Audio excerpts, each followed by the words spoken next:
काम शुरू करना चाहते हैं तो फिर आपको चाहिए कि आप NTN बनवाएं, आप फाइलर हो जाएं। फाइलर होने से ये होगा कि आपको कोई महकमा तंग नहीं करेगा कि आप टैक्स पेयर हैं, FBR के पास आपकी रजिस्ट्रेशन है, आप जो काम कर रहे हैं इसका टैक्स अदा करते हैं। टैक्स परेशानी वाली बात नहीं है। टैक्स जो है वो स्लैब्स होते हैं, यानी स्लैब का मतलब ये होता है कि अगर आप एक ख़ास हद से ज़्यादा बैंकिंग के ज़रिए लेन देन कर रहे हैं तो फिर एक मखसूस छोटी सी रकम आप पे टैक्स बनती है, अदरवाइज़ आप पे टैक्स नहीं बनती। मिसाल के तौर पे मेरा ख्याल है 12 लाख से नीचे अगर है आप पे बैंक अकाउंट में पैसे, क्लोजिंग बैलेंस जिसको कहते हैं, तो आप पे टैक्स जो है वो नहीं लगता मेरी मालूमात के मुताबिक। अगर इससे ज़्यादा होता है तो फिर एक मखसूस अमाउंट, बिल्कुल थोड़ी सी एक छोटी सी रकम जो है वो आपको टैक्स में अदा करनी पड़ती है, लिहाजा NTN बनवा लें। लेकिन अगर आप इस काम को बड़ा कर रहे हैं या बड़ा करने का इरादा है, या आप इसको शुरू में ही थोड़ा बड़े लेवल पे करना चाहते हैं तो फिर आपको अपनी कंपनी रजिस्टर करवा लेनी चाहिए। कंपनी के बैनर तले काम करेंगे तो ज़्यादा अच्छा होगा। अगर आपके पास इन्वेस्टमेंट ज़्यादा है तो फिर आप ज़रूर कंपनी रजिस्ट्रेशन की तरफ जाएं। लेकिन अगर इन्वेस्टमेंट थोड़ी है, जैसे 2, 4, 5 लाख रुपया, या इतनी इन्वेस्टमेंट से आप काम शुरू करें, तो बस फिर फाइलर होके आप अपना काम शुरू कर सकते हैं और हर साल अपने गोशवारे जमा करवाएं। जैसे आपने फाइलर होने के हवाले से बताया कि 12 लाख ये अर्निंग होगी तो इस पर टैक्स बनेगा या वैसे ही क्लोजिंग बैलेंस यानी आखिरी जून के महीने की आखिरी तारीखों में इतने पैसे आपके अकाउंट में अगर पड़े हुए हैं तो जो लेन देन होता है वो तो ट्रांजैक्शन आ जाती है, वो कारोबारी लेन या देन होता है, वो प्रॉफिट नहीं होता। ये सालाना जून के महीने जी। उसके बाद मरहला आ जाता है मिक्सिंग का, कि हम काम तो शुरू कर रहे हैं, अब हमने इस काम को समझना भी है। सिर्फ ये तो नहीं है कि हमने सिर्फ ट्रेडमार्क ले लिया, NTN लेके फाइलर हो गए हैं तो अब हम काम शुरू करें। बेसिक चीज़ है कि इस काम को समझना है कि इस काम को जिसको हम स्टार्ट करने जा रहे हैं इसके लिए जो जो चीज़ें चाहिए वो हमें कहाँ से मिलेंगी और किस रेट पे मिलेंगी, ये आपको बहुत अच्छे तरीके से पता होना चाहिए। इस काम के अंदर इस्तेमाल होने वाले जो मटेरियल्स हैं इनके फंक्शन क्या हैं, बेसिकली ये क्या काम करते हैं, ये आपको बहुत अच्छे से पता होना चाहिए। अगर ये चीज़ें आपको पता नहीं होगी तो आप अपनी प्रोडक्ट को अच्छा नहीं कर सकते, और अगर आपकी प्रोडक्ट अच्छी नहीं होगी तो ज़ाहिर मार्केट में चलेगी नहीं।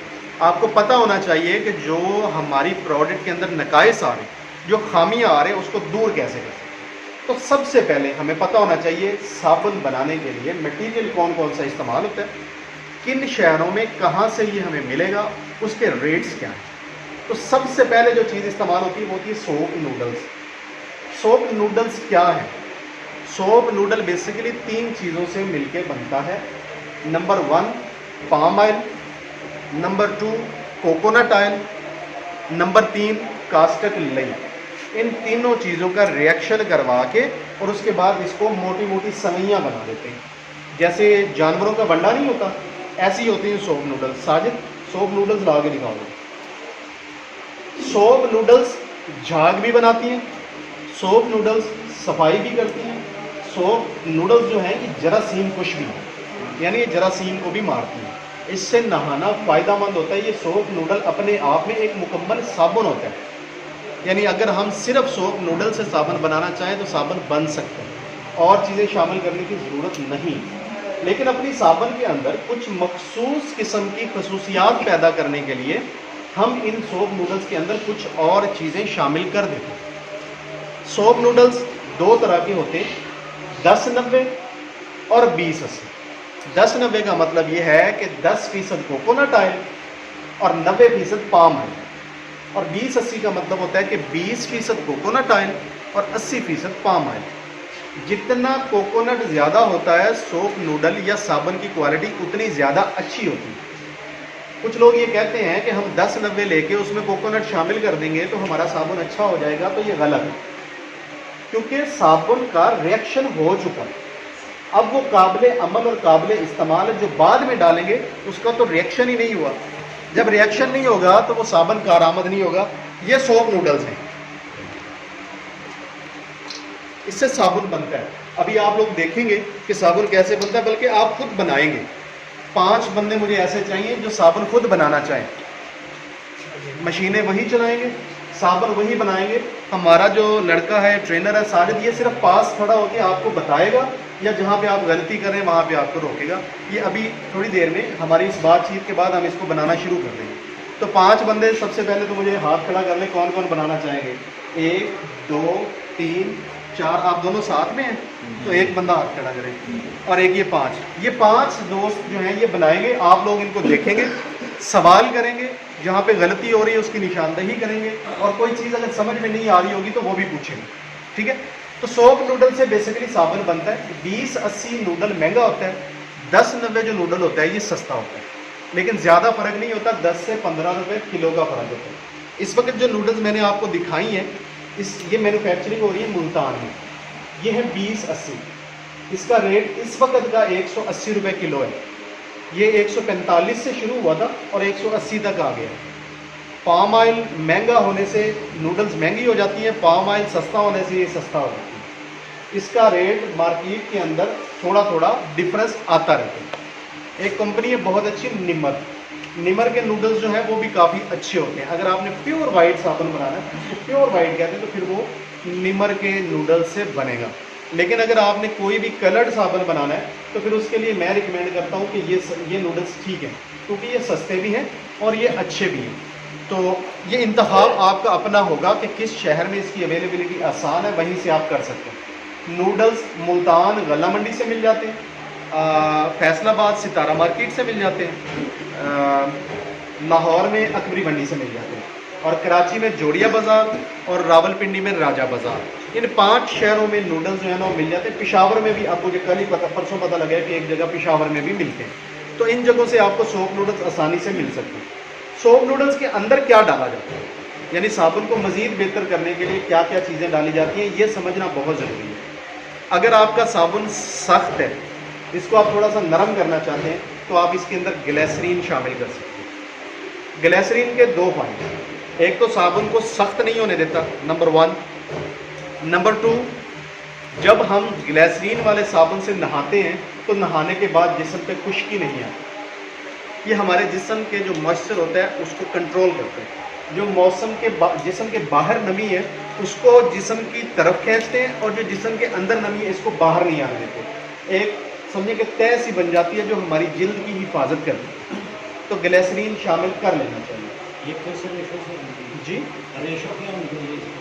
अमूमन जो मुख्तलिफ लोग मुख्तलिफ क्वांटिटी इस्तेमाल करते हैं। कुछ लोग तो 50% तक ग्लिसरीन से साबुन बनाते हैं, लेकिन उसका तरीका मुख्तलिफ हो जाता है। लेकिन 1 किलो में 10 ग्राम ग्लिसरीन जो है इतनी तो होनी ही चाहिए। 1 किलो में 10 ग्राम होनी ही चाहिए, उससे साबुन जो जिस्म के ऊपर खुश्की है वो नहीं आएगी, नंबर 1। नंबर 2, साबुन के अंदर खुशबू इस्तेमाल की जाती है।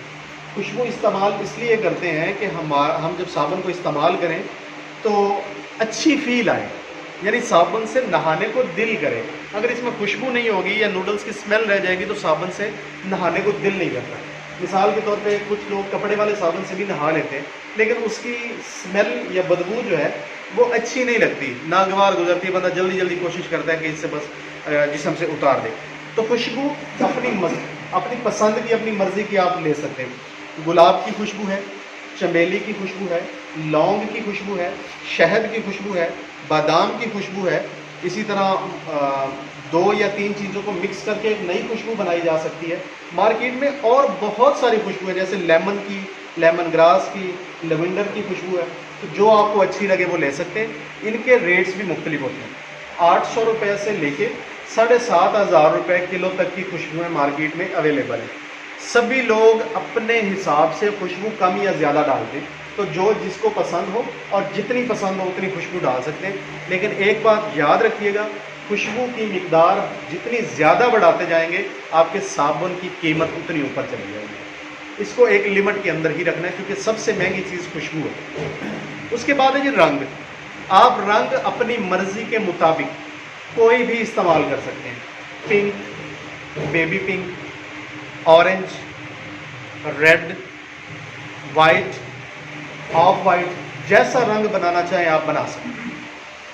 मुख्तलिफ कंपनियां, मुख्तलिफ साबुन बनाने वाले लोग अपनी पसंद के मुख्तलिफ रंग इस्तेमाल करते हैं साबुन के अंदर। तो ये भी यानी अगर आप वाइट या ऑफ वाइट बनाना चाहते हैं फिर कलर की ज़रूरत नहीं है, लेकिन अगर कोई रंगदार साबुन बनाना चाहते हैं तो फिर इसकी ज़रूरत है। उसके बाद आ जाता है sodium silicate. Sodium silicate basically गूंद है, ये साबुन को जोड़ने के काम आता है, ये बाइंडिंग एजेंट है। इसको शामिल करने से साबुन की पकड़ मजबूत हो जाती है। आपने देखा होगा कि साबुन को जल्दी घुड़ जाते हैं या टूट जाते हैं जल्दी, तो उसके लिए ज़रूरी है कि आप इसके अंदर सोडियम सिलिकेट शामिल कर लें।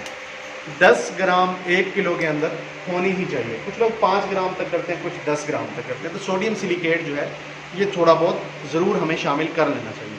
कुछ लोग इसको और ज़्यादा क्वांटिटी में भी करते हैं, 100 ग्राम तक भी किलो में कर लेते हैं, 150 ग्राम तक भी इस्तेमाल कर लेते हैं। क्योंकि ये सस्ता होता है तो साबुन की कीमत कम करने के लिए कुछ लोग सोडियम सिलिकेट का इस्तेमाल ज़्यादा करते हैं, लेकिन बहुत ज़्यादा नहीं करना चाहिए, साबुन की क्वालिटी को भी ख़राब करते हैं। उसके बाद बात आती है talcum powder. Talcum powder 1 kilo में 10 ग्राम से 100 ग्राम तक लोग इस्तेमाल करते हैं, लेकिन इसको ज़्यादा इस्तेमाल मत करें, इससे साबुन जो है ज़्यादा इस्तेमाल होता है और जब हम इस्तेमाल करते हैं तो सफ़ेदी सी नज़र आती है, वो सफ़ेदी झाग की नहीं होती, वो टाल्कम पाउडर की होती है। तो लिहाजा इसको कम मिकदार में इस्तेमाल करें। इसका फ़ायदा क्या है, ये इस्तेमाल क्यों करते हैं, जो साबुन की फिनिशिंग है, जो खूबसूरती है, ये साबुन की जो चमक है खुश्क होने के बाद जो आती है वो टाल्कम की वजह से आती है। एज अ फिलर भी इस्तेमाल होता है और एज अ फिनिशर भी इस्तेमाल होता है। तो इसको 1 किलो में 10 से 15 ग्राम तक इस्तेमाल किया जा सकता है, लेकिन छाना करने के बाद इसके अंदर रोड़ी नहीं होनी चाहिए। अगर टाल्कम की कोई रोड़ी साबुन में चली जाएगी तो दौरान इस्तेमाल, जब आप साबुन इस्तेमाल कर रहे होंगे तो वो आपके जिस्म पे खराश डालेगी। तो जो साबुन जिस्म को इरिटेट करता है या तंग करता है या खराश डालता है, वो साबुन फिर लोग पसंद नहीं करते। टाइटेनियम डाल सकते हैं आप इसमें 2 ग्राम। टाइटेनियम बेसिकली क्या काम करता है, ये रंगत को उभारता है, लाइट करता है, खा वो साबुन की हो खा वो इस्तेमाल करने वाले की हो। तो 1 किलो में 2 ग्राम तक टाइटेनियम डाइऑक्साइड इस्तेमाल किया जा सकता है, इससे ज़्यादा इस्तेमाल नहीं करते। तो ये 6-7 चीज़ें हैं। वैसे तो बहुत से लोग बहुत सारी चीज़ें इस्तेमाल कर लेते हैं। कोई इसमें बकरी का दूध शामिल कर देता है, कोई इसके अंदर जो है वो नीम का पानी शामिल कर देता है, कोई इसके अंदर शैम्पू बेस इस्तेमाल कर लेता है, कुछ लोग SLS इस्तेमाल कर लेते हैं, कुछ लोग इसके अंदर कंडीशनर इस्तेमाल कर लेते हैं। तो वो तो जितनी चीज़ें आप डालते जाएंगे इसमें डाल सकती हैं, लेकिन जो ज़्यादातर इस्तेमाल होने वाली चीज़ें हैं वो यही हैं और ये आराम से हर केमिकल मार्केट से मिल जाती है, इसमें कोई परेशानी की बात नहीं है। तो ये वो चीज़ें हैं जो साबुन को बनाने में इस्तेमाल होती हैं। इस पर कोई सवाल करना चाहेंगे तो कीजिए, फिर आगे बढ़ते हैं। सर ये जो लिखा होता है उन्होंने मल्टीनेशनल कंपनी के एलोवेरा एक्सट्रैक्ट किया, इसमें ये चीज़ डाली है, ये वाकई होती है बस ये मार्केटिंग की एक है? मैं एक पानी का मोट मेरे को बात, मल्टीनेशनल्स जो लिखते हैं वो उसके अंदर होता है, जो लिखते हैं वो उसके अंदर होता है। उसकी 2 तौजीहात हैं। नंबर 1 कि वो ये चीज़ें डालते हैं। नंबर 2 अगर उन्होंने डायरेक्ट ये चीज़ें नहीं डाली तो फिर ये देखा जाता है कि इन्होंने क्यों लिखा। छोटी कंपनियां हैं, ये बड़ी हैं, तो असल में हर केमिकल किसी न किसी चीज़ से मिलके बना। मिसाल के तौर पे सोप नूडल्स की बात की जाए तो उसमें लिखने की बजाय सोप नूडल्स वहाँ पे लिखा जा सकता है कि इसके अंदर पाम ऑयल है, इसके अंदर कोकोनट ऑयल है, इसके अंदर जो है कास्टक भी है, कास्टक पोटाश। ये 3 चीज़ें हम लिख सकते हैं क्योंकि नूडल्स की शक्ल में ये 3 चीज़ें हमने डाली हैं। तो वो चीज़ें यानी अपने इंग्रेडिएंट्स को या डिस्क्रिप्शन को बड़ा करने के लिए कुछ लोग, सारे नहीं, कुछ लोग वो चीज़ें लिख देते हैं जो डायरेक्टली नहीं डाली, लेकिन वो किसी न किसी शक्ल में इस प्रोडक्ट के अंदर मौजूद हैं। तो इसमें हर्ज भी नहीं होता। लेकिन अगर हमने नहीं भी डाली, मार्केटिंग के लिए लिखते हैं तो वो गलत करते हैं। हाँ, वो गलत करते हैं, वो नहीं करना चाहिए। और कोई सवाल? ये सामान एक ही दुकान के पास मिलता है या मुख्तलिफ दुकान? मुख्तलिफ शहरों में मुख्तलिफ है। मुल्तान में ये सारी चीज़ें एक ही बंदे से मिलती हैं। लाहौर में नूडल्स अलग बंदों से मिलती हैं, बाकी केमिकल्स अलग बंदों से मिलती हैं। तो ये मुख्तलिफ शहरों में मुख्तलिफ ट्रेंड है, लेकिन ये आसानी से मिल जाती है, मुश्किल वाली बात नहीं है। जी कोई सवाल? सर इसमें जो खुशबू राजा बाजार में के पास सोप नूडल्स तो राजा बाज़ार में ना केमिकल्स की शॉप साथ साथ ही है, किसी एक बंदे का नाम मैं नहीं ले सकता, वहाँ से मिल जाएगा आपको, बाज़ार से आसानी से मिल जाएगा। बहुत से लोग सितारा मार्केट जी, सितारा मार्केट। उधर भी मुख्तलिफ दुकानें होंगी? जी, मुख्तलिफ दुकानें, पूरी मार्केट है। वो रिलायबल पर्सन आपके ध्यान में 1-2 बंदे हैं जो उनके टेलीफोन वो नंबर, अच्छा मटेरियल दें? हाँ 1-2 बंदे हैं, मैं टेलीफोन नंबर लिख दूँगा। चलो वो बात में पूछ सकता हूँ। सर इसमें जो खुशबू इस्तेमाल करते हैं हम, वो लिक्विड में सही है या पाउडर में सही है? इसमें लिक्विड खुशबू ही इस्तेमाल होती है, साबुन में लिक्विड खुशबू ही इस्तेमाल करनी चाहिए। जी आप पूछेंगे कुछ? ये साबुन का जो ये थोड़ा से कम ऊपर होता है या तो सही ये सब साबुन का जितना वो थोड़ा सा कम रेट में पड़ता है। इसका रेट किस चीज़ से वेरी करता है? देखिए डिपेंड करता है कि आप साबुन की क्वालिटी कैसी बनाना चाहते हैं। मिसाल के तौर पे जो मैंने आपको चीज़ें गिनवाई हैं उनका एक मोटा मोटा रेट बता देता हूँ। सोप नूडल 180 रुपये किलो, 195 रुपये किलो, 205 रुपये किलो और 215 रुपये किलो। ये सोप नूडल्स के रेट हैं 180 से 215 के दरमियान। सोप नूडल्स रेट को बढ़ाएंगे, कम नहीं करेंगे। उसके बाद इसमें हमने शामिल की ग्लिसरीन। ग्लिसरीन 200 या 200 से ऊपर है, यानी ये हम शामिल करेंगे और बढ़ाते जाएंगे तो साबुन की कीमत ऊपर आती जाएगी। टाल्कम पाउडर 40 रुपये किलो, जब हम ये डालते हैं तो ये साबुन की कीमत को कम करता है। सोडियम सिलिकेट है 35 रुपये किलो, जब हम ये डालते हैं तो ये भी साबुन की कीमत को कम करता है। लेकिन खुशबू है मिसाल के तौर पे 3200 रुपये किलो, जब हम ये डालेंगे तो कीमत ऊपर चली जाएगी। लेकिन जब हम साथ में रंग इस्तेमाल करते हैं तो रंग है 1000 रुपये किलो, जितना ज़्यादा डालेंगे ये कीमत को ऊपर लेके जाएंगे। तो बैलेंस करने के लिए मुख्तलिफ चीज़ों की मिकदार को कम या ज़्यादा किया जाता है। एवरेज जो नॉर्मल साबुन है वो 200 रुपये केजी में तैयार हो जाता है, जिसको हम बहुत अच्छा नहीं कह सकते लेकिन हल्का भी नहीं कह सकते। चलने वाली प्रोडक्ट यानी मार्केट से कंप्लेन ना आए और वो चलती रहे, वो 200 रुपये केजी 180 से 200 के दरमियान रहती है। अच्छी तरह अच्छे प्रोडक्ट्स जो हैं वो फिर 200 से ऊपर जाते हैं, 200 से ऊपर जाते हैं। ये खुद 1 किलो में कितने